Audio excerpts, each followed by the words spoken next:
Mendoan, menyatu dalam doa dan renungan dari Katedral Yesus Raja Purwokerto, Jumat 29 April 2022, bersama saya Frater Yohanes Hari Gunawan Wibisono.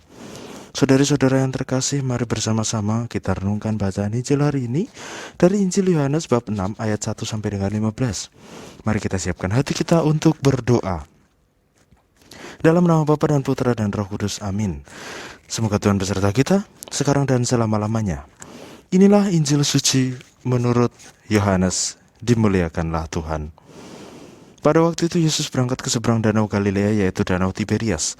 Orang banyak berbondong-bondong mengikuti dia karena mereka melihat mukjizat-mukjizat penyembuhan yang diadakannya terhadap orang-orang sakit. Yesus naik ke atas gunung dan duduk di situ dengan murid-muridnya. Ketika itu Paskah, hari raya orang Yahudi, sudah dekat.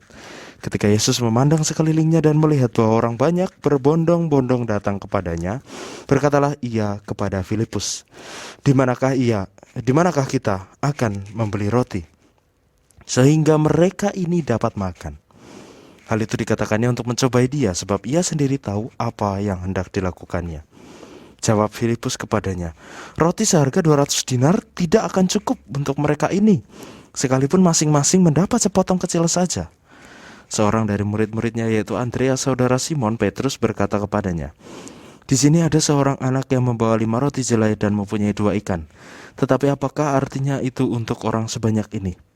Kata Yesus, "Suruhlah orang-orang itu duduk." Adapun di tempat itu banyak rumput, maka duduklah orang-orang itu, kira-kira 5.000 laki-laki banyaknya. Lalu Yesus mengambil roti itu, mengucap syukur dan membagi-bagikannya kepada mereka yang duduk di situ. Demikian juga dibuatnya dengan ikan itu sebanyak yang mereka kehendaki. Dan setelah mereka kenyang, ia berkata kepada murid-muridnya, "Kumpulkanlah potongan-potongan yang lebih supaya tidak ada yang terbuang." Maka mereka pun mengumpulkannya dan mengisi 12 bakul penuh dengan potongan-potongan dari kelima roti jelai yang telah orang makan. Ketika orang-orang itu melihat mukjizat yang telah diadakan Yesus, mereka berkata, "Dan dia ini benar-benar nabi yang akan datang ke dalam dunia."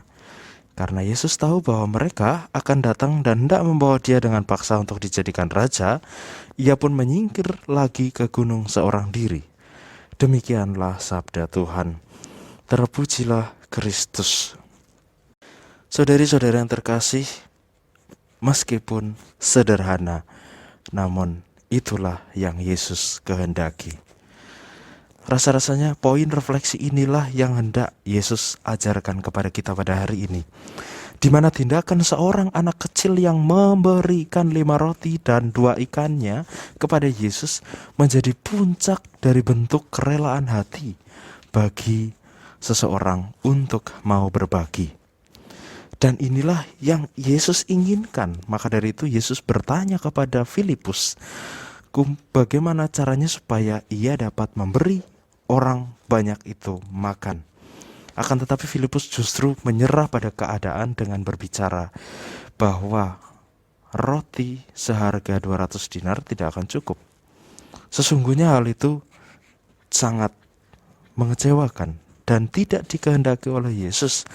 Namun hal itu menjadi sebuah bagian dari rencana keselamatan Yesus, di mana Yesus memberikan mukjizat menggandakan roti dan juga ikan untuk memberi makan kurang lebih 5.000 orang laki-laki. Hal ini mengajak kita juga untuk senantiasa menyadari bahwa meskipun kita merayakan sukacita Paskah, namun kita diajak untuk tidak lupa bertindak secara nyata mewujudkan kasih Allah. Maka mari saudari-saudara yang terkasih, poin utamanya adalah kerelaan untuk mau berbagi. Mari bersama-sama kita mohon rahmat, kemurahan hati agar kita mampu untuk bersama seperti Allah murah hati kepada orang-orang yang mungkin kita jumpai atau yang mungkin ada di sekitar kita, agar kita sungguh mampu hadir sebagai pewarta kasih Allah.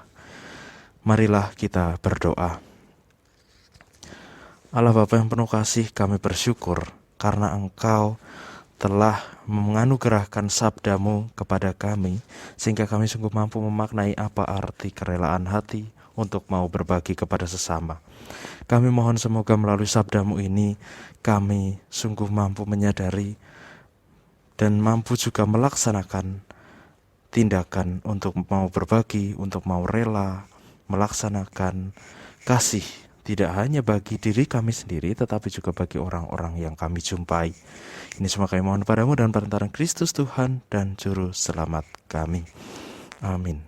Semoga Tuhan berkati kita, melindungi kita terhadap dosa, dan menghantar kita ke hidup yang kekal, Bapa, Putra, dan Roh Kudus. Amin. Selamat beraktivitas, Tuhan memberkati, dan salam mendoan.